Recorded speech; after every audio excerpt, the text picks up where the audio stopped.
quand vous faites une campagne comme ça en disant oui, je le veux, qu'est-ce que ça veut dire? Est-ce qu'on va amener les gens à la mairie? Parce que c'est à la mairie qu'on dit oui, je le veux, n'est-ce pas? Mais à court terme, ce n'est pas ce qu'elle dit, parce que la Constitution, ce n'est pas la Constitution qui amène le travail, donc elle est à côté. Moi, je voulais juste te dire que c'est ça le problème du pays, le parachutage. Mais elle, ce qu'elle fait, elle est à côté, parce que visiblement, elle ne maîtrise pas. Elle ne sait pas quoi faire. C'est ça le problème quand on n'a pas été préparé à la fonction. Maintenant, on tâtonne. Moi, je pense que le président Félix doit dialoguer avec le président Kabila. Ici, on est ministre sans bilan. Les députés ne font pas le contrôle parlementaire. Ça, c'est pas la Constitution, ça.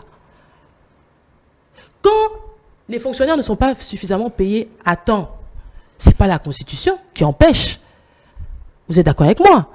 Donc, il y a des questions qui ne relèvent pas de la Constitution. Il y a des questions qui relèvent de la gestion, de la gouvernance. Qui alimente ces débats? Comment ça, qui alimente ces débats? Ces débats autour du changement de la Constitution.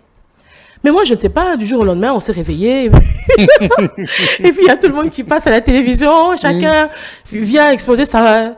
Vous voyez ce que je veux dire? Il y a les arguments de toutes sortes. Dans tous les sens. Donc, moi, je ne sais pas. Mais ce qui te conditionne à la constitution, tu casses les wana, beaucoup moins de matinée, mais ailleurs avant de classe. À moyen ailleurs, exact. Pour n'aller pas constitution des barrières. Mais awa, biso to kosa la pona ye barrière à votre sala nini, tout kayango. Yogani. Pour ce qui ailleurs, l'autre va porter plainte. Donc, on a violé la constitution. Nous par conséquent. Il faut tout ça là par tous les moyens pour nous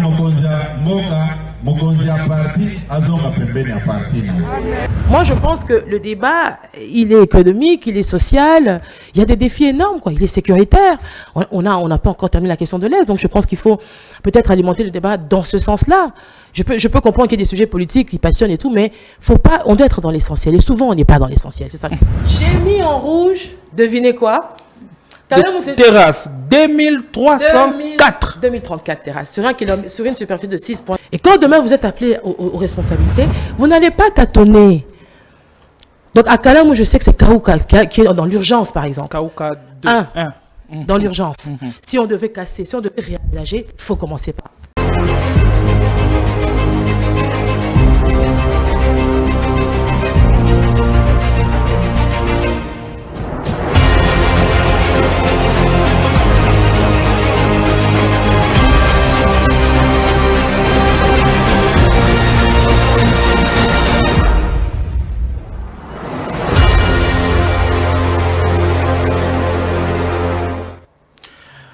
Bienvenue sur le média du progrès. Vous aimez nous suivre et vous aimez ce que nous faisons. Merci de votre confiance. Une fois de plus, nous vous retrouvons dans le cadre de votre émission Débat Plus. C'est pour crever l'abcès, décortiquer l'actu intense en République démocratique du Congo. Oui, au moment où le pays se trouve à la croisée des chemins avec le débat qui empoisonne les relations, nous avons estimé humblement que vous méritez mieux à vos yeux et à vos oreilles.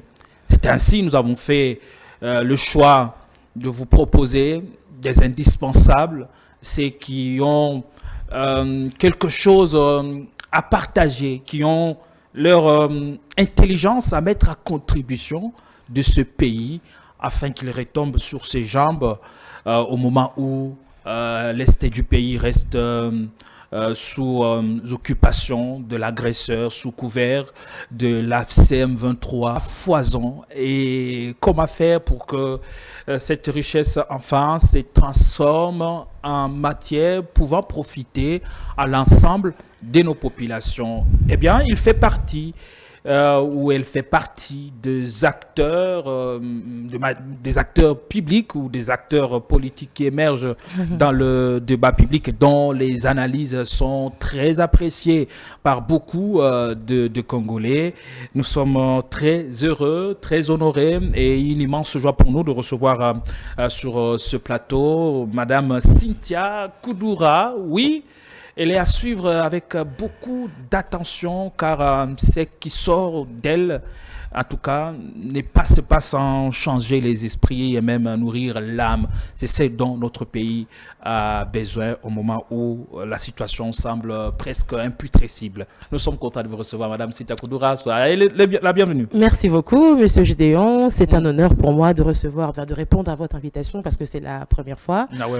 Pour moi, j'ai eu d'excellents échos également de votre émission, dernièrement la semaine passée avec le papa. Donc, en tout cas, merci de me donner l'honneur, de me faire l'honneur en tout cas. C'est un privilège pour nous merci de vous avoir. Merci beaucoup, l'honneur est partagé. Merci. Vos multiples occupations, vous avez jugé défendable de répondre à notre invitation. Merci beaucoup, monsieur merci pour tout ce que vous faites. Vous êtes une actrice. Actrice politique, oui. Leader, je me définis comme ça. Juriste de formation. Juriste de formation. Oui, j'ai fait mes études en Europe, quasiment la grande partie en Europe, et puis à l'Université protestante du Congo, où j'ai fait le droit économique et social.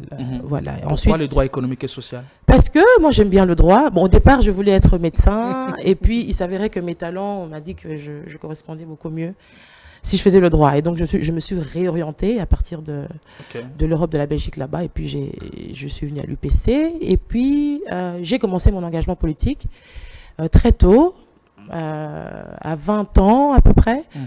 Et puis, en même temps, je faisais aussi mes émissions à Congo Média Channel où j'étais directrice des informations. Vous avez fait vos débuts dans le métier de journaliste? Oui. Parce que vous en êtes venu à occuper de fonctions de directrice. Oui, d'information. Papa m'a encadré. J'avais les talents, mais il m'a mis dans le bain parce qu'on avait à ce moment-là. Mais le talent est toujours là. Oui, il est toujours là. Pourquoi n'avoir pas suivi la voie tracée par papa? Parce que ça, c'est papa. Lui, il voulait vraiment être journaliste. Moi, c'est pas ma vocation. Mais il s'avérait, moi, c'était un concours de circonstances. Comme il y a eu la chaîne de télévision, papa m'a dit, bah, écoute, voilà, je te plonge là-dedans. Entreprise familiale. Oui, je ne voulais même. Non, pas forcément. Il n'y avait pas que les Koudoura. Hein. On avait Guylaine Chibamba qui a travaillé chez nous, Karine Moutahali, d'autres, Bob, j'ai oublié même d'autres noms. Steve Salai, enfin voilà, on était nombreux. Alors voilà, c'est une très belle expérience, il m'a appris beaucoup. J'animais le Channel Presse, je faisais des éditos également, il me recevait sur le plateau. Et ça m'a permis il m'a mis les pieds à l'étrier, donc ça m'a permis de faire cet exercice que je fais. Et j'ai la maîtrise maintenant. Donc, Et qu'est-ce que vous avez appris particulièrement de cette expérience? Beaucoup de choses. Hein. Papa m'a dit la maîtrise d'abord des sujets, comment est-ce que je devais présenter les approches. Hein. Papa m'a vraiment coaché sur les approches. Comment est-ce qu'on doit analyser, quelles sont les approches, comment gérer le débat. Parfois quand il y a des questions un petit peu, voilà, comment faire. J'ai vu le terme qu'il utilisait, des pirouettes. Voilà, ça c'était son terme. Le regard qu'on doit bien fixer. Donc voilà, j'ai appris quand même quelques ficelles du métier, même si c'était pas ce que je voulais faire. Comme je l'ai dit, c'était un concours des circonstances. On avait la chaîne de télévision, il m'a plongé dedans et puis Junior faisait les programmes et moi je dirigeais les informations. Voilà. Ouais, c'était une expérience très enrichissante, très riche. Ça m'a permis vraiment de me familiariser avec les médias, l'exercice, la gestion du stress, tout ça. Donc, et puis bon, j'ai fait un concours aussi. Faut dire que c'est quand même dans le son parce que j'ai fait un concours d'éloquence quand je faisais mes études en. C'est dans les sons parce que papa a excellé dans ces domaines. Ça c'est un gène que j'ai de lui. Donc à 17 ans, moi j'ai fait un concours d'éloquence en Belgique. C'était un concours national belge et je représentais mon école à ce moment-là. Et j'ai terminé finaliste avec plus de 300 candidats. Et le président du jury à l'époque, c'était M. Didier Reinders, qui est l'actuel, je pense, je ne sais pas s'il est toujours au gouvernement, l'actuel ministre des Affaires étrangères. Il a été 10 ans ministre des Finances en Belgique. Et là, je pense qu'il est aux Affaires étrangères, mais je ne sais pas s'il y est toujours. Donc voilà un peu pour le parcours. Et puis à 20 ans, j'ai commencé mon engagement politique. J'ai commencé comme secrétaire général. Vous avez commencé très tôt? Très tôt, oui. Pourquoi déjà à 20 ans? C'était clair. Attiré par la politique? Oui, ça s'est révélé à ce concours d'éloquence à 17 ans. Ça, je l'ai passé à 17 ans. Quand j'ai participé à ce concours, c'est un concours d'éloquence et de dissertation. Et puis, voilà, on devait choisir des sujets. Et moi, j'étais passionnée par l'Afrique. Donc, du coup, j'ai choisi un sujet qui gangrène l'Afrique, c'est-à-dire la famine. Et je suis partie prester là-bas. Et c'est à ce concours-là que les professeurs belges m'ont dit de faire la politique parce qu'ils ont dit qu'ils trouvaient que j'avais une force de conviction extraordinaire. Et donc, 3 ans plus tard, j'ai pris l'avion, je suis rentrée rentrée et je me suis engagée. Ça s'est passé comme ça. Dans le flair journalistique, oui, mêlé au les flair, talents, l'éloquence. Mais ça s'est vraiment... Ça explose. Oui, mais ça s'est révélé pendant ce concours-là. Okay. Parce que d'abord, je ne voulais pas le faire. C'est ma prof de français qui m'a forcé, qui m'a inscrite parce qu'en classe, elle voyait déjà comment j'excellais. Et puis quand je prestais, c'était à la salle des congrès de Liège, devant 300 personnes. C'est là qu'on m'a dit de faire la politique. Les professeurs d'autres écoles belges sont venus, m'ont dit, tu as un talent extraordinaire. Je ne sais pas ce que comptez faire à l'université, mademoiselle, mais vous devez atterrir en politique. J'ai retenu, c'était en 2003, 2004, 3 ans plus tard, je suis rentrée et je me suis engagée. Et contrairement à beaucoup de jeunes gens qui arrivent dans la politique, oui. Où par contre vous débarquez avec quelque peu de prérequis. Oui, bon, c'est aussi une passion, hein. Et puis c'est le talent. Il y a ce qui est inné, ce qui est acquis. Moi, c'est inné. Et puis j'ai l'encadrement, j'ai rajouté le talent avec l'encadrement de papa, il faut dire. Et je suis prête. Et donc, comme pour dire, papa n'a pas lésiné sur le moyen. Non, pas du tout. Il vous a mis les pieds à l'étrier. Il vous a formé. Absolument. Et il reste toujours à l'écoute, comme il le fait d'ailleurs avec moi de temps en temps. C'est vrai, il est à l'écoute de tout le monde. Hein. Même sa famille ou pas, toutes les personnes qui ont envie d'apprendre. Il est très ouvert, il est là, il peut toujours vous coacher tout le monde. Donc, papa est très correct et très ouvert de ce côté-là. Très bien, Cynthia Koudoura. Voilà. Avec vous, on passera après d'une heure. D'accord. D'antenne. En tout cas, ne nous quittez pas surtout, car vous aurez raison de nous avoir choisis. Vous ne serez pas déçus à la fin de l'émission. Allez, débat plus. C'est tout de suite.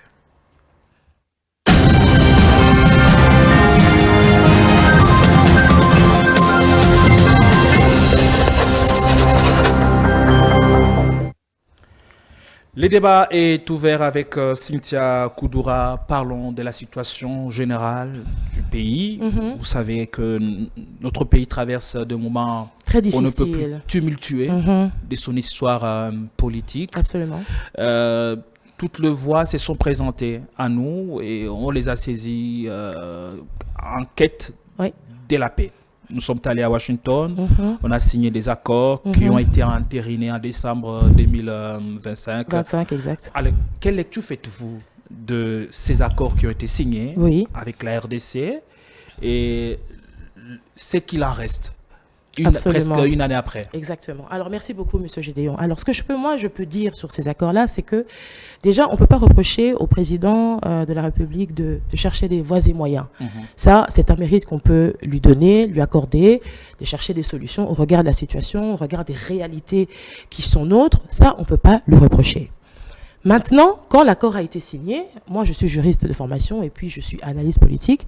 Je ne peux pas m'empêcher d'essayer de voir est-ce que les garde-fous, est-ce qu'on a posé les garde-fous quand on signe un accord qui engage la République comme ça pendant des années. En plus, moi, quand j'ai lu l'accord, parce que j'ai eu à le lire, on parlait même d'amphithéose. Et amphithéose, les juristes savent, c'est 90 ans, 90 ans, hein, pour le dire en français.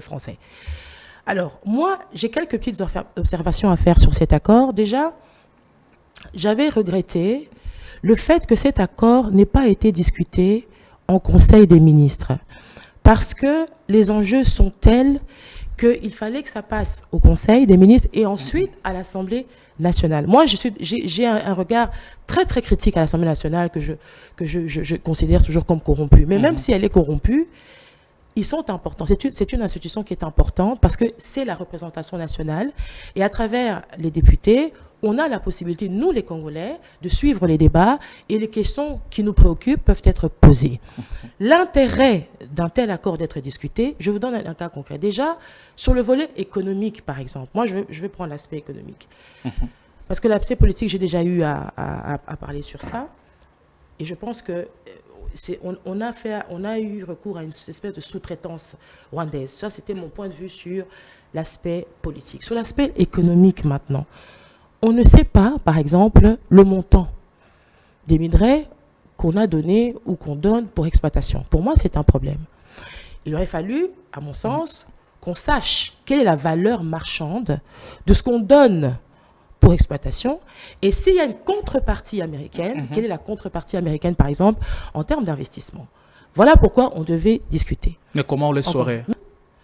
C'est le ministère des Mines, ça. Il faut des études. Vous faites un contrat. Vous dites, on a je ne sais pas, des minerais qu'on aimerait donner en exploitation. Mais vous devez savoir la valeur marchande de ces minerais-là. Pourquoi? Parce qu'il y a un intérêt, parce que c'est pour vérifier qu'il n'y ait pas un bradage.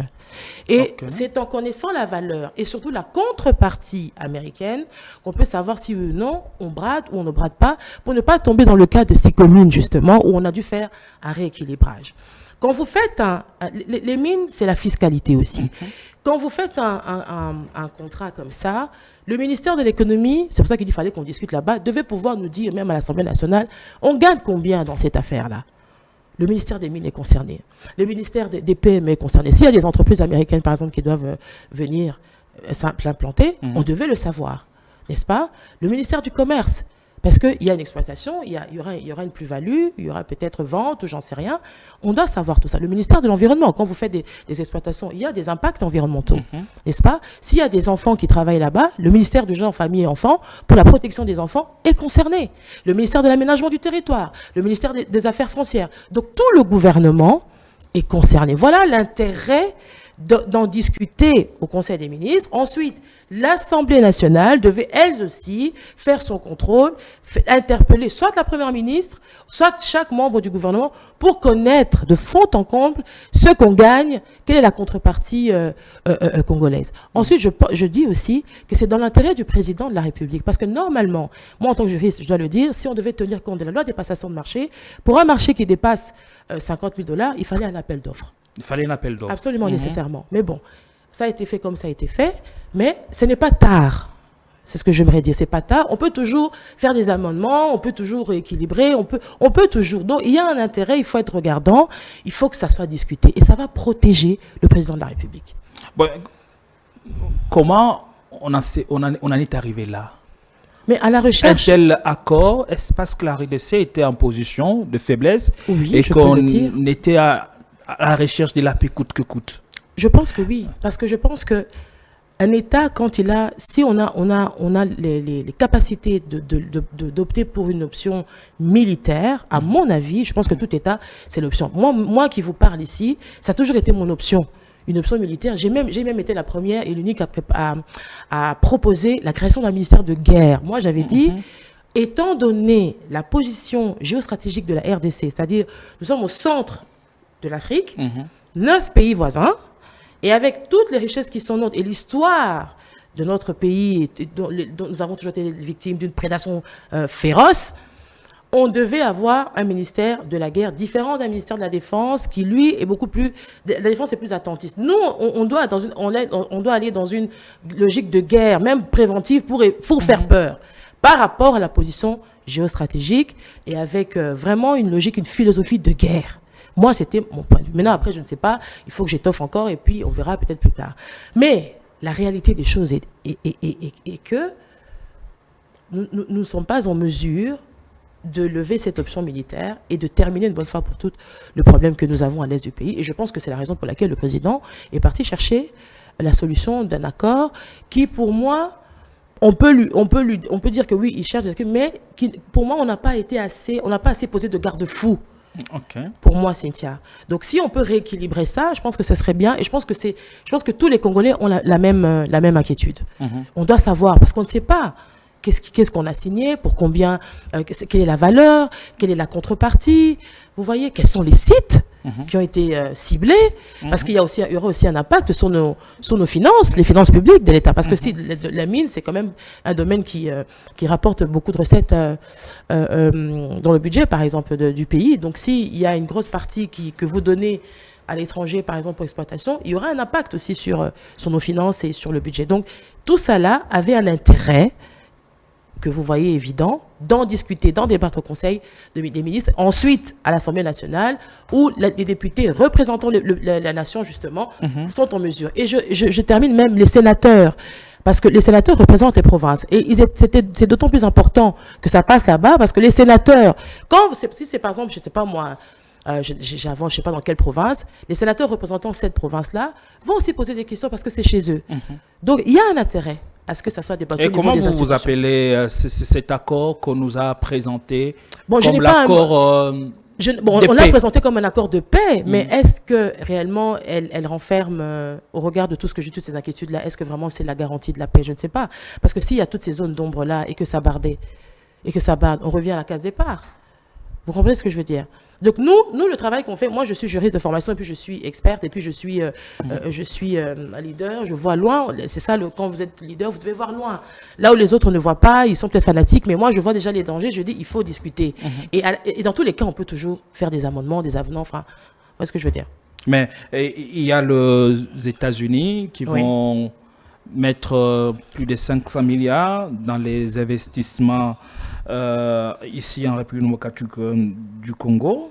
Oui, mais on doit connaître la nature de ces investissements, c'est ça que je dis. Moi, je ne sais pas, on dit ça comme ça, mais c'est quoi les investissements américains? La nature d'investissement, c'est important. Est-ce que par rapport à ce que... Quel est l'investissement américain ici au Congo? Je ne sais pas. Les États-Unis exploiteraient chez nous, et par rapport à ce qu'ils nous rapportent, vous pouvez affirmer sans crainte d'être contredite qu'il s'agit d'un accord asymétrique? Et c'est loin d'être un accord de paix? Moi, je dis qu'il y a une opacité sur ça. Il y a une opacité. Moi, je ne sais pas, justement parce qu'on ne sait pas. Voilà comment... Parce que voilà comment je dis, il y a un intérêt. Vous posez des questions. On se pose des questions, on jette le pavé. Vous ne donnez pas de réponses. Mais je dis qu'on ne sait pas. Puisque l'accord ne dit pas. Est-ce que vous avez vu dans l'accord, moi je l'ai lu, est-ce que vous avez lu l'aspect économique de l'accord qui vous dit la valeur marchande des minerais qu'on donne, est-ce que c'est mentionné, ce n'est pas mentionné? Voilà comment moi je le relève. Je dis on doit savoir. Et c'est tout l'intérêt d'en débattre. Parce que quand on en débat, on va poser ces questions-là et on sera éclairé et on peut poser les experts, les économistes, tout le monde, les institutions peuvent poser des garde-fous. C'est ça l'intérêt. Parce que moi je ne peux pas vous affirmer parce que moi je n'ai pas vu ça. Voilà comment je relève.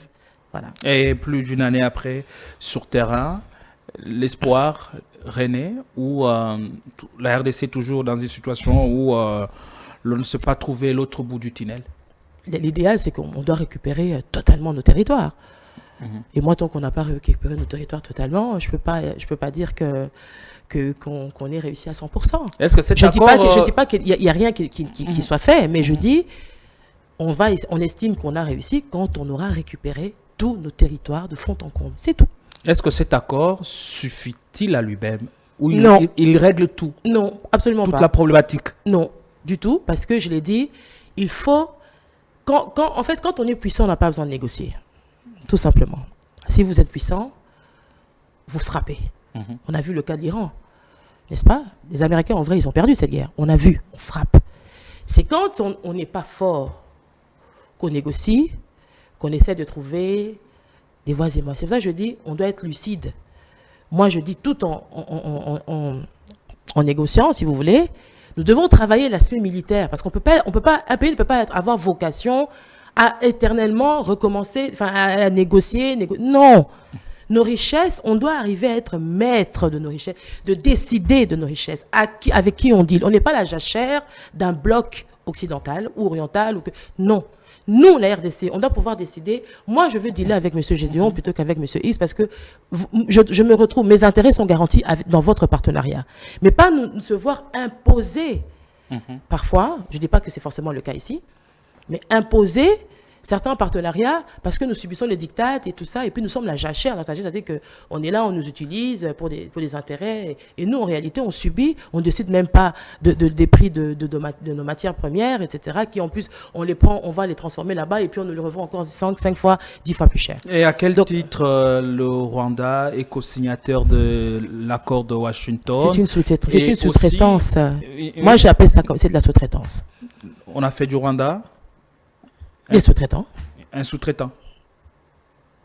Est-ce que vous pouvez les démontrer à la lumière au terme de l'accord? Mais il y a une cogestion. Il faut lire. Quand vous lisez l'accord, il y a une cogestion des ressources. Donc on a fait du Rwanda cogestionneur de nos ressources? Oui. Ça ne se fait nulle part. Il faut lire. Quand vous lisez, vous verrez, il y a une cogestion des ressources. Et la différence avec les accords dont vous avez décrié tantôt la nature, les accords avec le chinois, c'est à quel niveau? Mais la Sicomine, c'était la contrepartie chinoise qui était... on devait rééquilibrer justement ce que nous on donnait en exploitation et ce que nous gagnions. Donc la Sicomine, on a dû faire un rééquilibrage financier.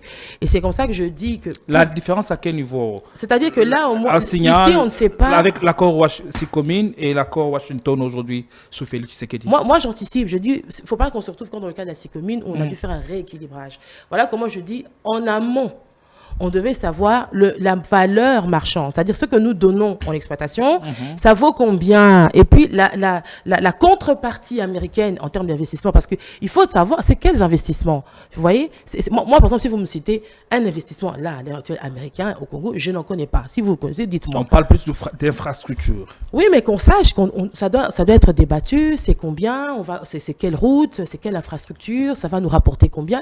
C'est pour évaluer. Est-ce qu'on donne trop? Parce que si vous donnez trop par rapport à ce que vous gagnez, c'est ça le bradage. C'est question de nous assurer qu'il n'y ait pas un bradage de nos ressources, tout simplement. Allez, très bien. La balle est dans le camp des autorités. Absolument. Oui, on peut toujours refaire, on peut toujours améliorer. Mais est-ce que le voie ou encore les possibilités que nous donne cet accord pour... oui, on peut toujours. Pour les réajuster. À tout moment. Parce que là, on a affaire à un médiateur tout-puissant qui semble être inaccessible. 9 mois depuis que les accords ont été entérinés, on ne sait même plus prendre langue avec lui. On fait comment dans ces cas-là? Mais je sais, c'est à la ministre des Affaires étrangères de nous dire, parce que c'est elle qui est partie signer. C'est à elle de nous dire. Moi, je ne suis pas ministre des Affaires étrangères, je n'en sais rien. C'est elle de nous dire, parce que c'est eux qui sont partis engager la République. Et moi, nous tirons la sonnette d'alarme, dites faites attention, il faut veiller à ce que ça qui est tel garde-fou. Et si ce n'est pas fait, on peut toujours équilibrer, on peut toujours faire des avenants ou rompre, on peut toujours améliorer. C'est ça que moi, je tire juste la sonnette d'alarme. Mais on a vu le Rwanda être sanctionné dans le cadre de l'accord de Washington. N'est-ce pas une avancée majeure dans l'exécution? C'est pas assez, c'est rien. Les sanctions sur le terrain, ça donne quoi? Ils sont partis ou ils ne sont pas partis? Le sol congolais est au Congolais, point barre, c'est tout. Moi, je n'ai pas d'autre chose à dire par rapport à ça. Merci beaucoup. On va parler d'un autre sujet. Merci beaucoup. D'actualité. Les débats restés polarisés autour du changement de la Constitution. Encore et toujours. Avec votre regard critique, oui. Vous pensez que ce débat est opportun à ce jour? Je ne sais pas, parce que ce n'est pas moi qui l'ai initié. Donc je suppose que la personne qui l'a initié a estimé que c'était opportun. Mais moi ici, j'ai déjà eu à me prononcer sur ce que je pensais sur le changement de la Constitution, le changement de la révision. J'ai dit, je le dis et je le redis, quand on parle, parce que souvent on ne se met pas d'accord sur le mot qu'on utilise. Changement, ce n'est pas révision. Le changement, c'est quand on parle de changer une constitution, vous passez d'une république à une autre république. Donc on change l'ordre constitutionnel. Cet ordre constitutionnel, les matières trouvent son siège dans les matières qui sont verrouillées dans l'article 220. Donc c'est-à-dire que si vous touchez là-bas, vous changez de république. Parce que ces matières-là, qui sont verrouillées au 220, constituent la pierre angulaire, constituent le socle, constituent l'ordre constitutionnel de la Constitution. Ça, c'est le changement. La révision, vous changez juste quelques articles, comme le président Kabila l'a fait en 2011. On est passé du 2 tours à 1 tour. Maintenant, le débat actuel sur le changement pose le problème de l'opportunité, à mon sens. Est-ce que, c'est-à-dire, je dis, est-ce que c'est le droit, en fait, qui s'oppose à l'opportunité? Pourquoi je dis ça? La question est celle de savoir, est-ce que le président de la République a le droit d'initier un référendum? Je dis oui. Oui, au regard de la Constitution, le référendum, on interroge la population. C'est une question qu'on pose, c'est un scrutin qu'on va convoquer pour poser une question sur un sujet. Ça, c'est constitutionnel et le président, il a le droit de le faire. Mais attention, est-ce que, en exerçant ce droit-là, est-ce que ça ne va pas accélérer l'implosion du pays? C'est là où on est. Parce qu'il le fait dans quel contexte? Ne faites-vous pas un procès d'intention? Non, je ne fais pas de procès d'intention. Parce que le président, jusque-là, n'a initié aucun référendum. Non, bon, il y a quand même eu, c'est passé à l'Assemblée nationale, tout ça. Et puis, le débat dans l'opinion publique, il a eu à s'exprimer. Il a dit lui-même, lui, il n'a jamais... Et s'est exprimé sans prendre demandé, quelconque initiative en ce sens. Absolument. Il a dit qu'il n'a jamais eu à initier, mais que si les Congolais le souhaitaient, pour faire un 3e mandat, il peut le faire. C'est pour ça que je dis, interroger le référendum, il est constitutionnel. Et même si c'était son initiative, qu'elle soit son initiative ou pas, il a le droit d'interroger. La question qui se pose, c'est au niveau de l'opportunité. Comme en droit, le parquet peut juger, c'est opportun ou pas opportun de faire de poursuivre, donc on va classer sans suite. Quand c'est pas opportun, on classe sans suite. Vous voyez? Ici, j'attire juste l'attention. Moi, je jette des pavés dans la mare. Je suis analyste politique, je suis expert, je suis juriste, etc. Donc je dis, il peut exercer son droit. Personne ne peut lui enlever. Mais nous sommes dans un contexte où le pays n'est pas entier, où il y a une occupation réelle. C'est pas fictif, ça. Il y a une occupation réelle. Il y a une opposition aussi d'un côté. On peut la critiquer comme vous voulez, faible, forte, ce que vous voulez. Mais il y a une frange de l'opinion qui ne s'inscrit pas dans cette démarche. Donc il y a une crispation déjà. Et donc là, en tant que président de la République, ça, je n'en appelle à sa responsabilité et c'est à lui de décider. Moi, je jette les pavés dans la mare. Je dis juste, on peut avoir le droit, mais il faut tenir compte aussi de d'autres paramètres. Le contexte politique, le contexte sécuritaire, le contexte économique. Tout ça vont alimenter votre décision. Et ça, c'est à la décision du président de la République. Donc le changement de constitution s'oppose à la question d'opportunité. Oui, à mon sens. Est-ce l'intérêt y est? Mais c'est pour ceux qui sont partisans, doivent nous montrer l'intérêt, justement. S'il y a un intérêt, on doit expliquer. Pour vous, il n'y a aucun intérêt dans ces débats? La Constitution, pour moi, elle jette les... Comment dire? Elle pose les galons... Le fondement de la gouvernance, où elle organise comment la République s'organise et comment le pouvoir s'exerce, etc. Comment fonctionnent les institutions. Ça, c'est la Constitution. Mais il y a des problèmes de fond, ce n'est pas la Constitution. La Constitution vous dit, voilà comment les institutions doivent marcher. Ensuite, il y a les animateurs de ces institutions. Je viens de vous parler de l'Assemblée nationale. Quand les députés ne font pas le contrôle parlementaire, ça, c'est pas la Constitution, ça. Quand les fonctionnaires ne sont pas suffisamment payés à temps, c'est pas la Constitution qui empêche. Vous êtes d'accord avec moi?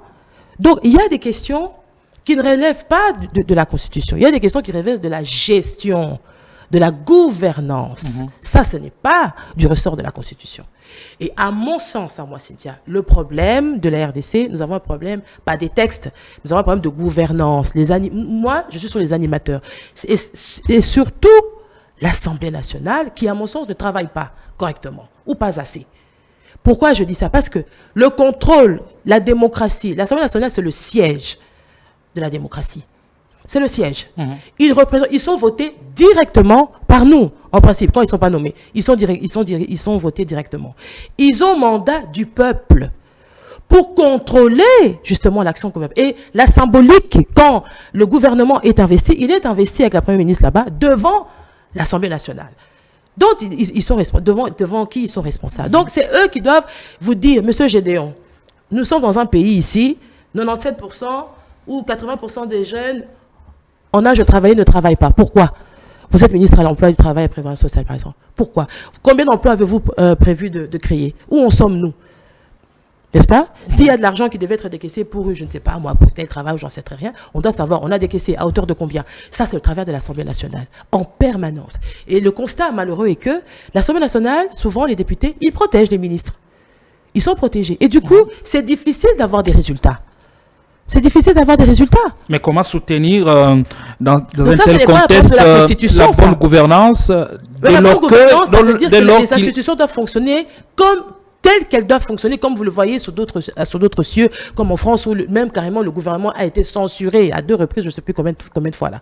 Alors ma question, c'est là que réside ma question. Alors, comment soutenir la bonne gouvernance les institutions, dès lors qu'il y a un certain nombre d'articles qui empêchent le fonctionnement harmonieux de nos institutions. Ça, c'est approuvé. C'est les débats soulevés par le parti présidentiel. Ah non, mais ça, il faut prouver. Il ne s'agit pas de dire juste que tel article bloque. Il faut montrer en quoi ça bloque. Il faut montrer la corrélation entre cet article-là et la bonne gouvernance, et que si on change cet article-là, on aura tel résultat. Ça, on doit prouver. On ne dirige pas des animaux, Monsieur Gédéon. Il faut une communication réelle, vraie, sincère, devant les gens, devant la population, parce que c'est notre avenir dont il est question. Jusque-là, les arguments développés par l'UDPS ne semblent pas vous émouvoir pour opter pour Moi, je dis, on a le droit. Ils ont dit le droit de dire, voilà, on veut changer. Ça, ils ont ce droit-là. Mais il faut des arguments, des vrais arguments, concrets. Une juriste, elle suit ok, ici il y a débat. Un économiste, il suit, oui, ici il y a débat. Vous voyez ce que je veux dire? Mais il ne faut pas des arguments fallacieux, ni fanatiques. Parce que ce qui se passe à la télévision, c'est le fanatisme. Il y a Peter Kazadi qui avait soutenu le changement de la Constitution pour que, avec les changements, ça nous permettrait de résoudre le problème sécuritaire. Il y a des pays qui n'ont pas de constitution qui fonctionne. On fait comment? La constitution organise le pouvoir. Comment ça s'exerce? Comment les institutions doivent fonctionner? La gouvernance, c'est les animateurs. Les ministres, ce n'est pas des animaux, c'est des personnes comme vous et moi qui doivent comprendre déjà c'est quoi être ministre, qu'est-ce qu'on attend de vous. C'est quoi être ministre? Ça veut dire quoi être ministre dans d'État ou être ministre de la République? Qu'est-ce qu'on attend de vous? Qu'est-ce que les Congolais attendent de vous? C'est de résoudre les problèmes, d'abord de maîtriser les problèmes du ministère et d'apporter des solutions. C'est une obligation de résultat. Quand on est ministre, on doit amener des résultats. À défaut, on doit dégager. Et le rôle maintenant de l'Assemblée nationale, c'est de bousculer le gouvernement à atteindre ces résultats-là, justement. Et quand ça n'est pas atteint, la motion va arriver maintenant, soit de défiance, soit de censure de tout un gouvernement.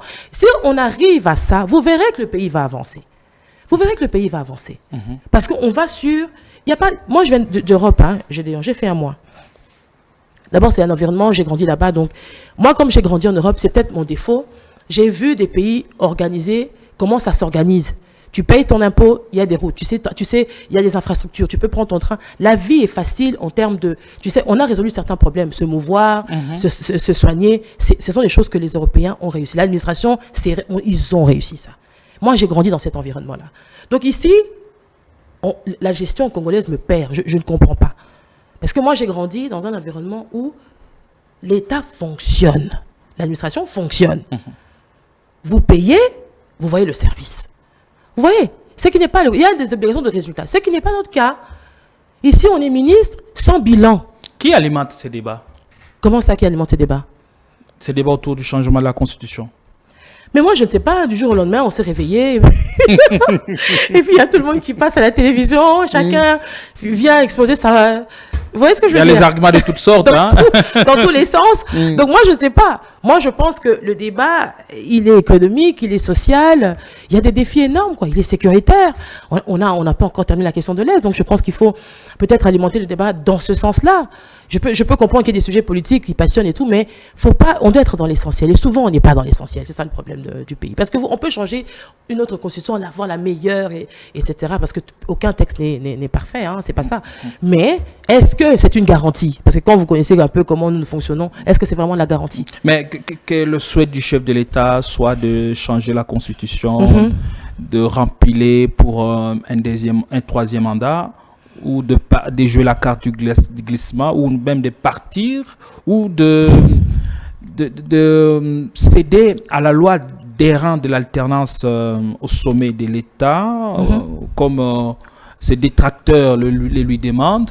Une chose est sûre, le président Tshisekedi ne sera pas un acteur passif de son destin, quitte à placer les débats sur les terrains du rapport de force. Comment ça se présente, les choses à l'heure actuelle? Je ne sais pas, parce que il y a un moment donné, la Cour a dit, je ne saurais même pas vous dire, parce que la Cour a dit que ce n'était pas conforme, et puis finalement c'est conforme. Sous réserve des 13 articles. Exactement. Donc, voyons voir un peu comment les choses vont évoluer. Et puis, peut-être que je pourrais vous dire un peu... Et l'interlocuteur valable, lorsqu'on regarde la sphère politique, il y a la coalition sur 64, au sein de laquelle s'observent des frictions terribles. Il y a l'opposition armée, terme utilisé par le président de la République lui-même. Qui est l'interlocuteur valable du chef de l'État actuel? Moi, je dis il faut discuter. Avant de répondre, permettez-moi de faire juste 5 minutes sur une incision, faire une incision 5 minutes. Tout à l'heure, je parlais des ministres par rapport au changement de la Constitution. Vous avez suivi Madame la ministre de la Jeunesse qui lance une trop précoce campagne. Exactement. Écoutez, vous voyez, le problème du pays, c'est ça. Déjà, je vais faire quelques observations très vite. En tant que ministre de la Jeunesse, déjà, moi, je suis jeune, donc je me sens concernée quand elle parle.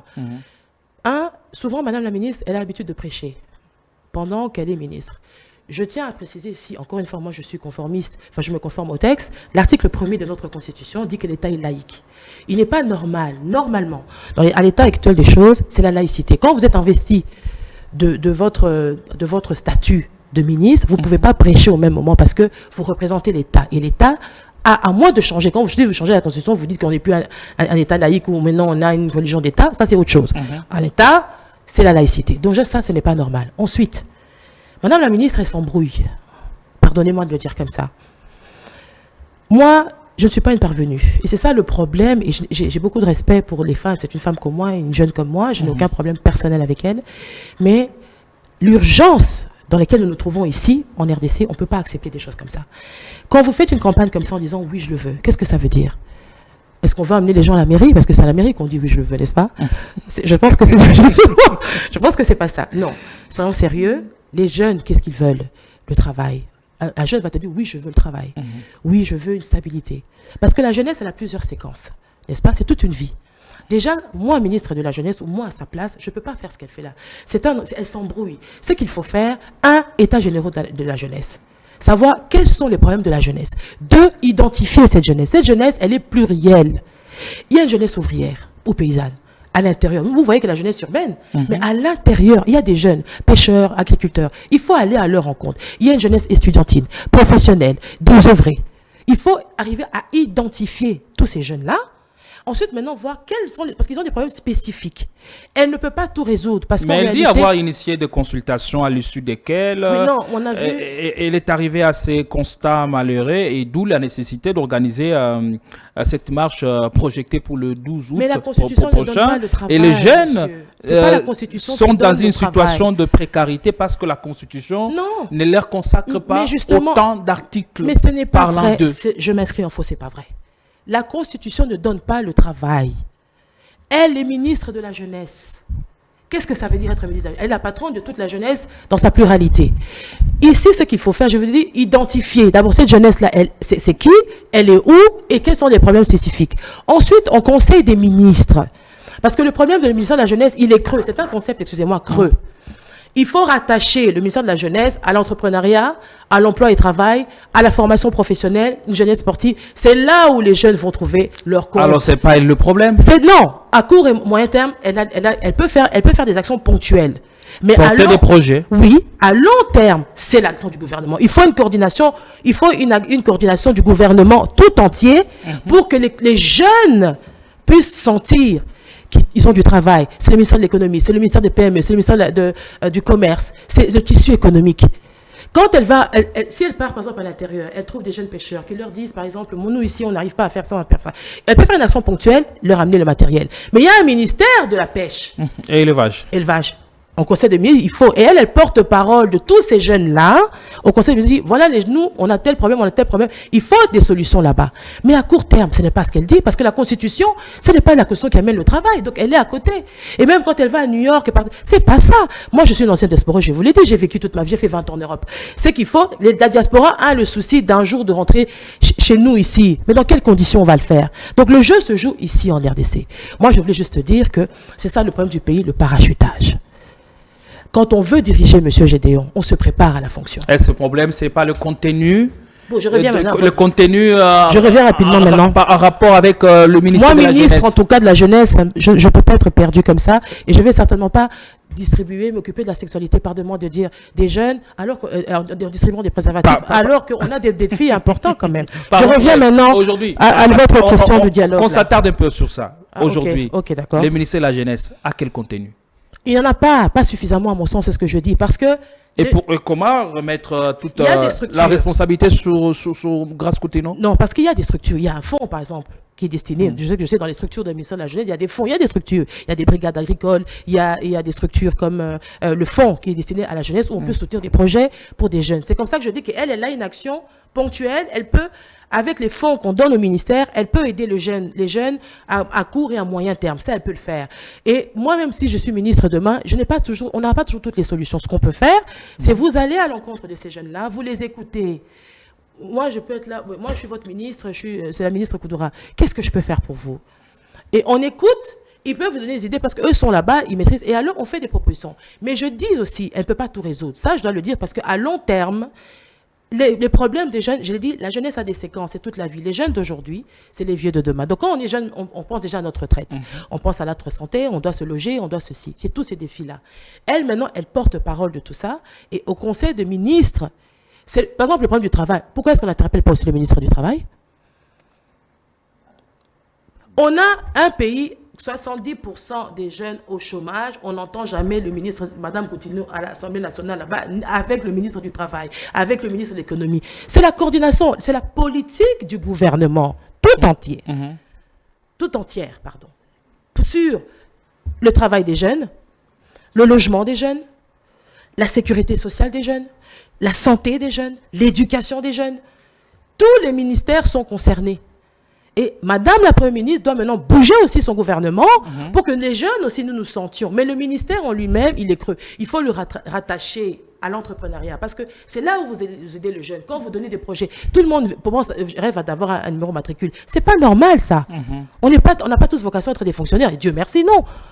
Donc, il faut des projets qui accompagnent des jeunes pour que les jeunes s'épanouissent, qu'il y ait des jeunes riches quand même. Que je dis, M. Gédon a fait son business, il est parti de rien. Demain, vous êtes riche, c'est une fierté pour le pays.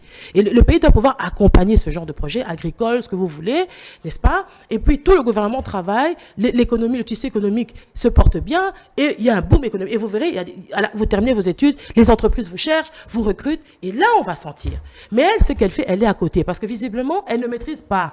Elle ne sait pas quoi faire. C'est ça le problème quand on n'a pas été préparé à la fonction. Maintenant, on tâtonne. Tantôt, on dit d'abord, on ment parce que quand elle dit qu'elle a été partout, on sait que c'est pas possible. À l'état actuel des choses, c'est pas possible. Moi, je n'ai aucun acharnement contre madame. Moi, j'aime l'excellence. Et je pense que l'urgence dans laquelle nous trouvons ici, pour tout le pays, de manière générale, on n'a pas le temps de jouer à la marelle, on n'a pas le temps. Les jeunes souffrent. Moi, je suis une jeune, je connais les défis. Monsieur Génon, vous êtes jeune, vous connaissez les défis, le stress que c'est quand vous terminez les études, vous devez trouver du travail. Et quand vous cherchez du travail, il y a deux problèmes. La croix et la bannière. Absolument. Trouver un travail et encore le défi d'être bien payé à ce travail. Donc, c'est tout ça là. Donc, il y a des stress réels. Alors, pensez-vous que son initiative poursuit un objectif voilé, à votre sens? Je ne sais pas, c'est à elle de dire. Moi, j'ai juste trouvé qu'elle était complètement à côté de la plaque. Parce que je pars du principe que, encore une fois, la Constitution ne donne pas du travail. Donc, je ne sais pas ce qu'elle cherche. Il faut lui demander. Moi, je ne suis pas ministre à la jeunesse pour le moment. Alors, répondez à la question rapidement qui vous a été posée. Oui, c'était sur le dialogue, c'est ça? Oui, l'interlocuteur valable du chef de l'État actuellement. Je l'ai dit tout à l'heure, nous devons avoir des analyses froides et ne pas, à l'état actuel des choses, moi, je vous ai dit, si ça ne dépendait que de moi, ce serait l'option militaire. Mais l'état actuel des choses, on doit être réaliste, on n'est pas dans le monde de bisounours. Moi, je pense que le président Félix doit dialoguer avec le président Kabila. C'est mon point de vue. Avec qui? Qui fait le poids aujourd'hui? Je dis, le président Félix est président de la République. L'autre est un ancien président de la République.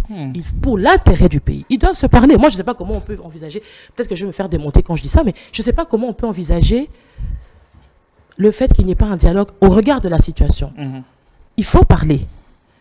Avec toutes les accusations qui fusent un peu de partout, les climats de méfiance restent toujours aussi perceptibles. Si on ne veut pas parler, comment alors dialoguer au moment où déjà les consensus, le compromis politique reste difficile à trouver? Alors il faut oublier la voie diplomatique et alors l'option militaire. Moi, c'est de deux choses l'une. Moi, j'ai pas de problème. Moi, je n'ai pas de problème, Monsieur Gédéon. Moi, je voudrais qu'on en termine une bonne fois pour toutes. Mais je dis, la politique, c'est pas les émotions. Si je vous dis aujourd'hui, est-ce que notre armée, là maintenant, est-ce qu'elle est en position de régler la question? Oui, faisons-le. Non, il faut être réaliste. C'est tout. C'est tout ce que je peux dire. Les dialogues, vous êtes pour les dialogues? Oui, je suis pour. Sous quel format vous avez suivi? Je ne sais pas sous quel format. Cette exigence qui constitue des préalables à ces dialogues. Oui, les préalables, il y en a toujours. De la plateforme Sauvons la RDC, Kabila, lui, qui est accusé d'être des mèches avec la CM23. Oui, mais ça, je ne sais pas mettre beaucoup de commentaires parce que c'est très compliqué de dire. Moi, ce que je dis, c'est que le pays... Nous avons su, depuis 1960, on va de crise politique en crise politique, on a plus de 60 dialogues, etc. Moi, si j'avais la possibilité, maintenant, de donner les moyens à l'armée, tout, le moral, l'équipement, tout, de régler la question, je le ferais. Mais je ne pense pas qu'on soit en mesure de le faire. Alors, on va aller dans la solution de sagesse. Une solution de sagesse, il faut enlever les émotions. On peut ne pas apprécier quelqu'un, il peut avoir fait des choses graves, soupçonné ou pas. Moi, je n'affirme absolument rien. Je ne peux pas venir ici dire des choses que je ne maîtrise pas. Il a été condamné, vous êtes oui, mais je ne peux pas. Avocate. Oui, d'accord, mais je ne peux pas dire des choses que je ne maîtrise pas. Haute cour militaire. Tout ce que je dis, c'est que le pays a besoin de paix. C'est comme avec l'accord. Le président a été chercher un accord de paix. C'est ça que nous cherchons. Et si ça doit passer par là, faisons-le. C'est tout. Est-ce possible que les deux se parlent un jour? Oui. Bien sûr que oui. Qui pourrait prendre l'initiative dans ce cas? Je n'en sais rien. Qu'est-ce que vous voulez que je n'en sache? Je n'en sais rien. Moi, je ne le connais pas. Je ne connais pas le président Kabila. Je ne connais pas le président Félix. Par rapport à l'état actuel des choses, je ne saurais pas vous dire ça. Qui peut prendre l'initiative d'appeler l'autre? l'autre? Je m'abstiens de... Tout ce que je sais, c'est qu'il faut trouver une solution. Et je suis sûre que pour l'amour du pays, on peut se surpasser. Et ce que les Congolais veulent, c'est on veut plus des bains de sang, on veut être en paix et construire surtout, enfin, bâtir le pays. Le Rwanda, quand il occupe nos terres, il multiplie sa superficie par 2 ou par 3 ou par 4. Ce sont nos terres, les terres sont ancestrales. Le Rwanda n'a pas de terre ancestrale chez nous. Donc en principe, ils n'ont pas vocation à rester chez nous si nous ne le souhaitons pas. Si nous n'accordons pas, comme un Congolais peut aller là-bas, on lui donne le droit d'asile, etc. Mais d'une manière forcée avec une occupation, non. Personne, aucun Congolais ne peut accepter ça. C'est inacceptable. Inacceptable. Et c'est comme ça que moi, j'ai toujours été pour l'option militaire, depuis le départ. Avec même, j'ai proposé la création d'un ministère de la guerre tout entier, comme ça a été en Allemagne à un moment donné. J'ai pas envie de citer l'homme allemand, là, parce qu'on va me dire que je cite souvent l'homme allemand. Mais c'était dans un but, vu notre... Parce que la RDC, monsieur Gédéon, c'est la superficie de 27 pays de l'Union européenne. Diriger la RDC, c'est comme si le président Félix était dirigé 27 pays de l'Union européenne. C'est pas une mince affaire. C'est pas une mince affaire. Est-ce aujourd'hui l'opposition fait-elle le poids? Ça, je ne sais pas si elle fait le poids. Tout ce que je sais, c'est que l'opposition, elle est légale. Elle représente une frange de l'opinion, n'est-ce pas? Il y a des Congolais. Ce ne sont pas des rebelles. L'opposition, c'est constitutionnel. Elle a même droit à un budget. Vous savez ça, dans la Constitution. Et même un porte-parole. Ce n'est pas des rebelles. Comment analysez-vous leur stratégie? Je ne sais pas du tout. Je ne saurais pas vous dire comment j'analyse leur stratégie. Je dis juste que l'opposition, elle est constitutionnelle. Ils ont le droit d'exprimer. Et quand ils font leur manifestation, il faut laisser la démocratie s'exprimer. Moi, je suis toujours très mal à l'aise quand je vois des opposants être canardés. Ce n'est pas normal. Là, on est dans un pays RDC, démocratique, supposé. La démocratie a des principes, notamment... il y a un parti au pouvoir et il y a des partis qui s'opposent. C'est juste, l'opposition, c'est juste, je ne suis pas d'accord avec votre vision, mais nous tous, nous cherchons le bien-être du Congo. Mais c'est les voies pour y arriver qui ne sont pas les mêmes. C'est tout. Est-ce que l'opposition d'aujourd'hui est opposée moi, je suis une femme contre l'offre que propose l'actuel chef de l'État, ou c'est la tête de Félix Tshisekedi qui ne plaît pas? Ça peut être les deux. Ça peut être les deux. Je ne sais pas, je ne suis pas à l'opposition, je ne suis pas habitée de leur état d'esprit puisque je ne suis pas à l'opposition pour vous répondre. Vous êtes observatrice de la vie publique. Observatrice, vous savez à peu près comprendre leurs idées. Mais je dis juste que... Et leur offre qu'ils proposent au peuple congolais. Oui, mais ils peuvent offrir et puis le président peut accepter comme il peut ne pas accepter ou on peut... Ça c'est pas le problème. Le problème, c'est moi je dis, il faut respecter pour l'opposition, en tout cas, telle que dit dans la Constitution, il y a une opposition, les Congolais, et puis l'opposition, elle représente aussi une frange de l'opinion. Moi, je peux être pour le changement, par exemple, de la Constitution. Vous n'êtes pas, mais on est Congolais, on n'est pas des ennemis. Je vous vois réservé sous cette question. Non, même pas. Non, parce que le président même actuel, il était de l'opposition hier. Aujourd'hui, il est au pouvoir. Alors, est-ce qu'il était un rebelle quand il était à l'opposition? Pas du tout. Mais le président de la République, il était à l'opposition. Le président Félix, il a fait l'opposition. L'UDPS est à l'opposition, non? Mais aujourd'hui, il est président. C'est comme ça que moi, je suis sur le principe, M. Gédéon. Il faut qu'on me comprenne. Les Congolais, comme on est dans les émotions, on ne va pas me comprendre. Moi, je suis une femme d'État. Je regarde que disent les principes. Ils ont droit, oui ou non. C'est tout. C'est tout ce que moi, je dis. Voilà. Allez, ne la catégorisez pas. Elle est observatrice, analyste. Non, mais ils peuvent me catégoriser. De toute façon, ça m'est égal. Mais c'est juste que moi, j'analyse. J'ai une formation. Même si un parti politique, avec ce raisonnement, dans les partis politiques, elle ne serait pas la bienvenue. Ça, c'est vous qui dites. Hein.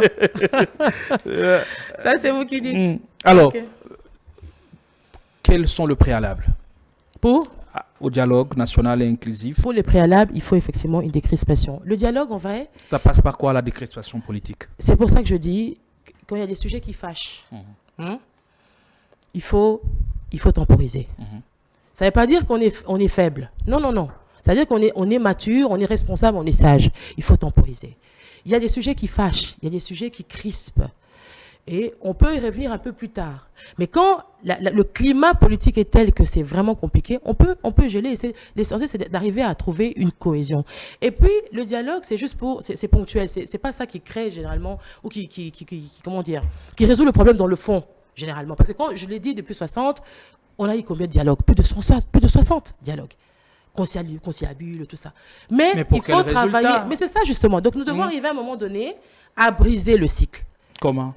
La bonne gouvernance, travailler à être puissant un jour, et de savoir faire des réformes s'il le faut, savoir que nous sommes un grand pays, on ne doit pas être distrait. Si aujourd'hui, 30 ans, un petit pays qui fait 3 fois le Kasaï, oriental par exemple, et nous met à genoux comme ça, quid des autres, si c'était tous les autres pays voisins, comment ça serait? Donc ces dialogues devaient être les derniers? Non, pour moi, oui. Pour poser les bases, les jalons. Pour moi, oui. Que l'on soit véritablement un État, parce qu'on ne peut pas construire un État. Absolument. Un État doit... Il y a des responsabilités régaliennes. Un État doit réagir comme un État. Même le corps a des systèmes de défense. Quand vous êtes attaqué, un État doit être en mesure de réagir et d'imposer sa loi et d'être craint. Et c'est comme ça que moi j'ai pensé à un ministère de la guerre pour ça. Parce que quand vous regardez notre position dans la carte de l'Afrique, la superficie que nous avons, les richesses que nous avons, l'histoire qui est nôtre, il ne faut pas être distrait. Nous devons travailler à être craints, à être puissants demain. Vous avez une attaque demain, vous réglez le problème, c'est tout. Et puis s'il y a des alliés, etc., vous organisez, mais c'est ça la vision. Mais comme on n'est pas encore en mesure, voilà comment on essaye de trouver des voies et moyens pour... voilà. Quelles sont les erreurs politiques qu'on devrait éviter, les erreurs politiques qu'on devrait éviter, les insultes, et les attitudes dont on devrait se débarrasser? D'une manière générale, des propos excessifs qui n'avancent pas, qui ne grandissent pas. Les insultes, moi dans les débats, j'ai horreur des insultes. On peut débattre, je peux être opposé à votre idée, mais vous ne me verrez jamais insulter. Ce n'est pas possible. Mais je vais vous démontrer noir sur blanc que soit je vais démonter votre raisonnement ou je vous montre que je ne suis pas d'accord. Mais nous devons avoir de la grandeur. Nous devons apprendre aussi de nos erreurs par rapport à l'histoire et éviter de faire les mêmes erreurs. Le problème de l'Afrique, c'est ça. On fait les mêmes erreurs. C'est un éternel recommencement, on n'avance pas. Quelles sont les grandes erreurs politiques ne jamais respecter, par exemple, les principes. Le Congo a commises depuis 68 à nos jours. On ne respecte pas nos propres principes, c'est ça l'erreur. Nos propres textes, nos propres pactes sociaux. On va dire, par exemple, qu'on est une république démocratique. Sommes-nous vraiment une démocratie? Sommes-nous vraiment une république, par exemple? La démocratie suppose des principes. Par exemple, quand vous allez aux élections, on doit respecter les résultats. N'est-ce pas? C'est ça des principes démocratiques. L'alternance est un principe démocratique fondamental. Fondamental, par exemple. Donc, voilà. Et nous, souvent, on ne respecte pas les principes. Vous êtes un homme marié, ou une femme mariée, disons un homme marié, une femme mariée. Pourquoi c'est pas l'exemple d'un homme? Je savais. Ah. Mais vous voulez vivre votre vie comme un homme célibataire alors que vous prenez exemple sur les hommes mariés simplement. Oui, sur les hommes mariés. Voilà, allez-y.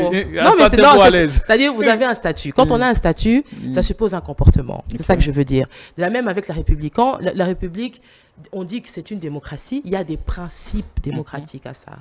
N'est-ce pas? Et ça, on a du mal à respecter. Et quand vous voyez les autres pays qui se sont développés, ils se sont développés justement pas parce qu'ils sont plus intelligents que nous, non. Pas parce qu'ils sont plus... Non, c'est parce qu'eux sont sérieux et ils respectent leurs propres principes. Ils respectent leurs propres principes. Ceci dit nous permet d'ouvrir le dernier chapitre. Absolument. Vous êtes une ancienne fervente. Ou défenseur de la bonne gouvernance. Qui dit gouvernance, on ne peut parler de gouvernance sans leadership. Souvent, les deux marchent souvent de pair. Et même au sommet de l'État, on doit imposer le leadership. Absolument. Parce que le leadership, ce n'est pas la position. Mais c'est la capacité à trouver des solutions, à conduire les gens vers un même objectif et à trouver surtout des solutions, aux problèmes absolument. de vos contemporains. Absolument.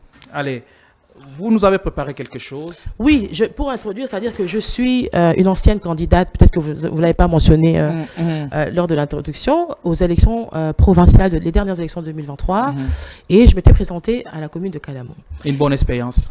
Mauvaise. au regard des réalités.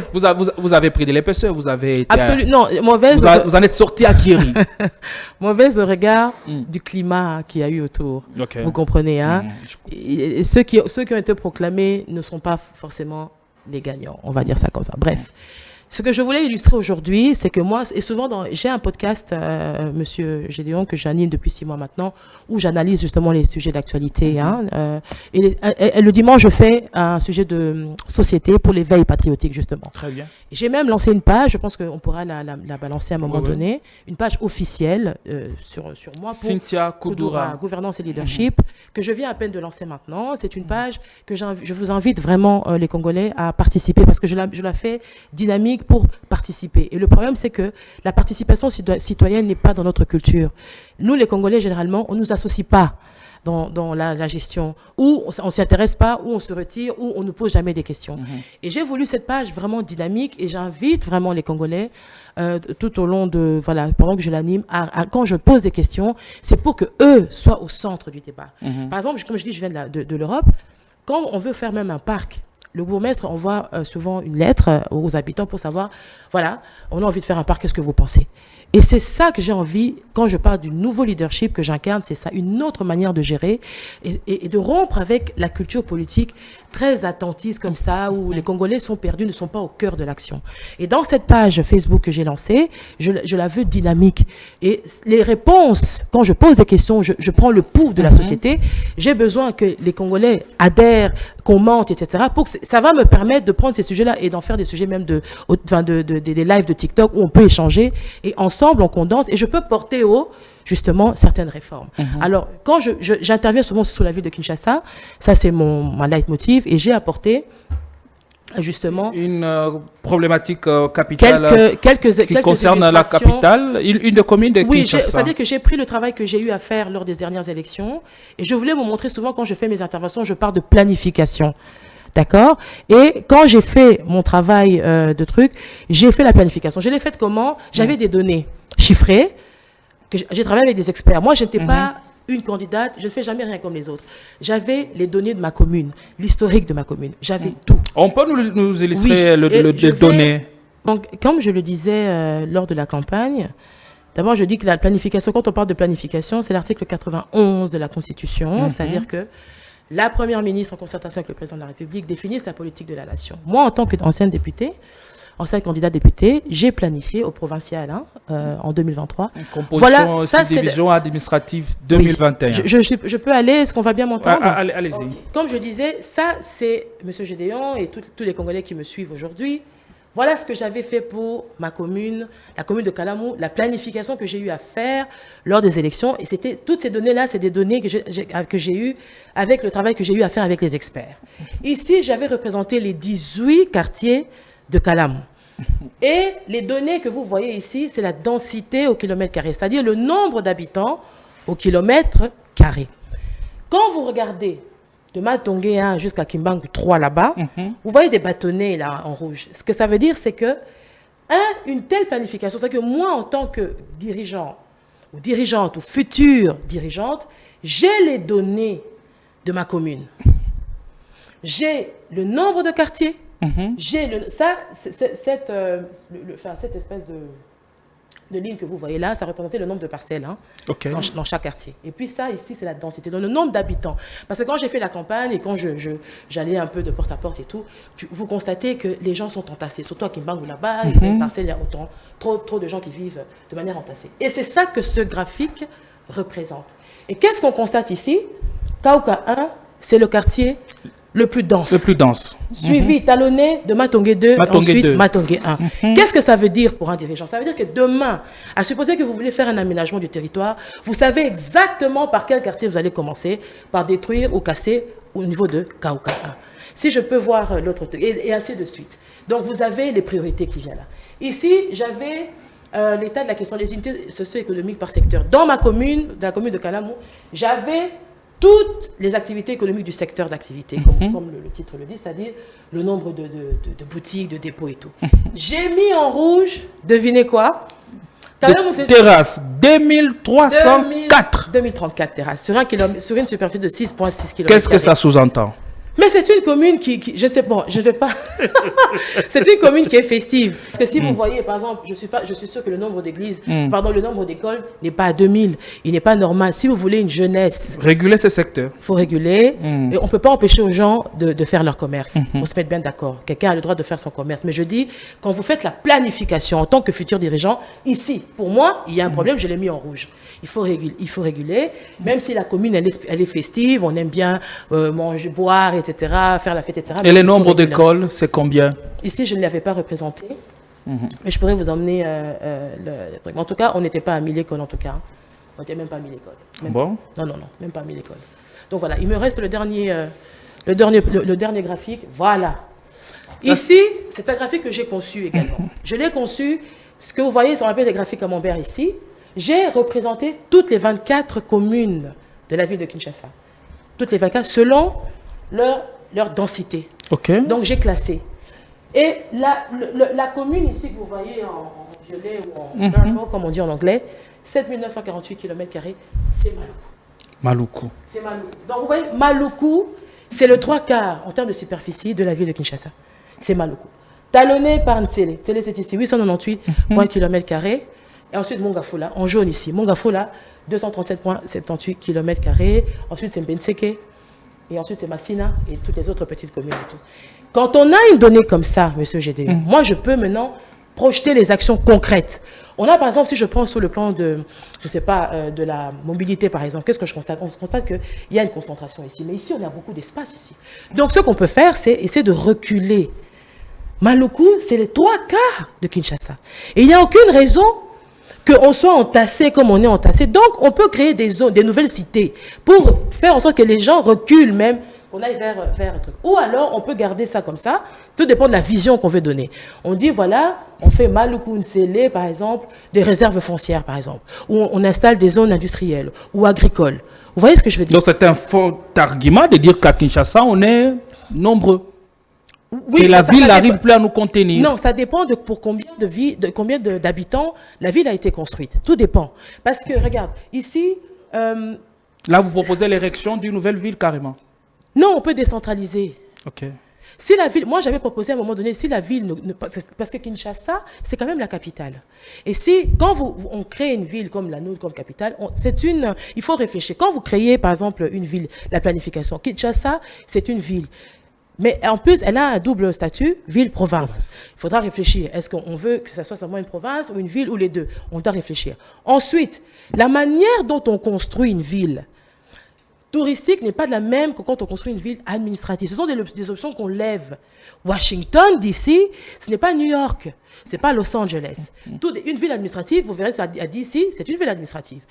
Une ville touristique, elle est construite de manière touristique. Une ville commerciale, c'est Dubaï, des grands du building, etc. Voilà. Tout dépend de l'option. Mais moi, ce que je veux montrer ici, quand on parle de la planification, c'est la première ministre avec le président de la République. Et il y a des matières qui sont réservées au pouvoir central, et puis il y a des matières qui sont réservées à Bumba aussi. Enfin, je dis Bumba, je dirais le gouverneur. Le gouverneur. On va dire le gouverneur. D'accord? Tout comme pour la réhabilitation de certaines routes, etc. Mais ici, quand vous dirigez, parce que le problème c'est qu'au Congo, on est habitué à la médiocrité. Et moi, j'ai horreur de ça. Et moi, je vous donne, voilà comment ça doit être. Moi, je ne suis même pas député. Je ne suis même pas ministre, mais j'ai ces données-là. C'est pour ça que je vous ai dit, moi, si je suis nommé demain, je ne vais pas tâtonner, c'est impossible. Parce que je suis préparée, je suis prête. Et si vous êtes, quelle que soit la fonction, quand j'ai des données comme ça, je peux proposer des actions directes. J'ai dit, soit on fait ici une zone. Parce que vous savez par où commencer. Absolument. Et c'est comme ça que je voulais vous illustrer. Ici, c'est toutes les autres communes.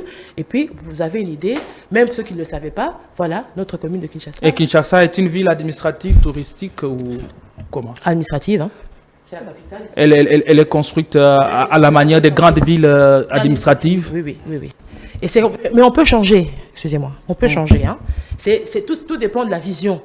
Si vous voulez déplacer ou en faire une autre, vous en faites. Si vous voulez faire une ville économique ou commerciale ou une touristique, tout dépend de la vision, l'option que vous levez. Et ensuite, maintenant, vous allez construire en fonction de cette option-là. Mais là, c'était vraiment important pour moi de vous montrer comment est-ce qu'on planifie. Il faut avoir des données. Et ces chiffres-là, c'est des experts. Hein. Ce n'est pas des chiffres que j'invente. Oui, oui. Ce n'est pas des chiffres, excusez-moi. Je vais revenir comme j'étais. Ce n'est pas des chiffres que j'invente, ce sont des chiffres qui m'ont été donnés par des experts. Et à partir de ce chiffrage, moi, j'ai fait le graphique. Et moi aussi, dans une commune, et ça, c'est mutatis mutandis pour toute la ville de Kinshasa, que je peux avoir des données comme ça. Et quand demain, vous êtes appelé aux responsabilités, vous n'allez pas tâtonner. Donc, à Kalamou, je sais que c'est Kaouka qui est dans l'urgence, par exemple. Kaouka 2, 1. Dans l'urgence. Si on devait casser, si on devait réaménager, il faut commencer par. Parce que c'est le quartier qui a la plus forte densité. Ce qui m'a le plus éclairé, c'est le nombre de terrasses. On doit s'attaquer à ce qui mais à l'image de la jeunesse semble devenir presque un phénomène à Kinshasa. Oui, à l'image. Et là, ce n'est que Kalamou, hein, que c'est comme ça. Ce n'est qu'à Kalamou. Mais je dis, si on fait le même travail pour tout Kinshasa, toutes les communes de Kinshasa, ça sera pareil. Mais c'est aussi à l'image de ce que nous sommes. C'est-à-dire, nous sommes... La jeunesse, elle n'est pas encore une jeunesse consciente. Je ne dis pas pour tout le monde. Moi, quand je fais des lives, je suis très étonnée par la qualité des interventions de certains jeunes qui appellent, vraiment qui réfléchissent. C'est ça, il y a des compatriotes qui ont le deux pieds sur terre. Ah oui. Et j'apprends d'eux aussi. Mais dans l'ensemble, on est encore dans la distraction. On est dans la boisson, on est dans la danse, on est dans des polémiques inutiles. C'est comme ça que chaque dimanche, je fais des podcasts sur les sujets d'éveil patriotique pour sensibiliser sur ça. C'est important. Et normalement, c'est le travail du ministère de la Jeunesse et l'éveil patriotique. Et le ministère de la Culture aussi. Hein, parce que la culture, c'est une culture. Hein. Parce que, voilà, quand je vous disais qu'on a les ministres dont on n'entend jamais parler, les ministres de la Culture. Le vol, c'est une culture que nous avons intégrée dans notre société. Le ministère de la Culture devrait, en principe, faire des sensibilisations. La culture chez nous? On a l'impression que ici, la culture ne se limite qu'à la danse, voilà. à la musique. Mais c'est pas ça, la façon de réfléchir, la mentalité, c'est une culture. De penser que quand on vole, n'est-ce pas, on est intelligent. Et quand on ne vole pas, on est bête. C'est une culture, ça. Ailleurs, c'est l'inverse. Vous osez, vous allez voir les sanctions. Donc, il faut un travail de fond pour que les Congolais changent de mentalité. Et c'est le travail du podcast que je fais. Outre les interventions sur les plateaux, tous les jours, je fais mon podcast sur ces sujets-là pour l'éveil de conscience aussi, pour que les Congolais se prennent en charge et que demain, nous soyons une jeunesse de qualité. Merci pour tout ce que vous faites pour notre beau et cher Mais pays. je vous en prie. Pour ce débat enrichissant. Absolument. Oui, on s'est dit, voilà, on a fait envie de suivre une émission politique. De suivre, c'est pas beau, ça? Oui, c'est beau. La présentation. C'est pas beau, nickel. Ça? Voilà. À d'autres qui nous regardent et s'en inspirer. Oui, au lieu de raconter des bêtises sur les réseaux sociaux. Voilà une jeune femme engagée comme moi ici, qui parle des vraies choses. Et la plupart des gens qui sont en fonction, ils ne seront même pas capables de faire ça. Donc il faut encourager. Et la gente féminine vous suit et comment elle réagit? Ça va, j'ai certains encouragements, mais il faut me porter. Il faut qu'à un moment donné, que ce genre de contenu, il trouve adhésion, pas qu'on fasse seulement dans le maquillage. Et alors, vous voyez bien que moi, j'aime bien le maquillage aussi. Mais la femme, c'est pas que ça. Et moi, je me prépare, je vous ai dit, je suis leader, actrice politique, je me prépare, je suis en train de me préparer, je travaille, je me perfectionne. Tous les jours que Dieu fait, puis je suis encadrée, et puis moi-même, je lis, je bouquine. Ça, c'est moi-même. Hein. J'avais juste mes données chiffrées, j'ai fait le diaphragme et j'interprète. Je dis, voilà ce qu'on peut faire, voilà ce qu'on peut faire. Voilà. Allez, merci, ça n'est fini pour aujourd'hui. Merci beaucoup, monsieur Gédéon. Quel honneur, mon Dieu. Le mot de la fin. Quelle émission. Non, très honoré. Merci aussi. Vous me donnez vraiment une plateforme extraordinaire. C'est nous qui sommes honorés. Merci beaucoup. J'espère que ce n'est pas la dernière. Je rappelle juste pour ma page Facebook, je pense que vous l'insérez. Vraiment faites un effort de participer. Je veux que les Congolais participent. C'est pour eux que je fais ça. Je veux qu'on ait un échange sur leur vision et j'intègre et je vais récupérer ça aussi pour faire des sujets live et tout. Donc merci de me porter. Plus on est nombreux, plus. Moi, quand je fais mon podcast, je dis toujours, je veux influencer pour impacter. Voilà. Mais je ne peux pas impacter seul. J'ai besoin que les gens, la jeunesse tout entière me porte. Et demain, Dieu seul sait où ça va nous emmener. En tout cas, merci. Je remercie papa qui toujours là me soutient, toute la famille, mes amis. Je ne travaille pas seul. Hein. J'ai tout un. Vous avez une équipe qui vous soutient, Marceline Katobo, Nora Mingini et d'autres que je n'ai pas forcément envie, qui seront gênés que je cite, mais. Voilà. Vraiment, merci à vous pour tout le héros dans soutien. l'ombre, comme ceux qui nous ont permis d'arriver chez vous. On a Marceline les caméramans. Katobo qui est toujours avec moi.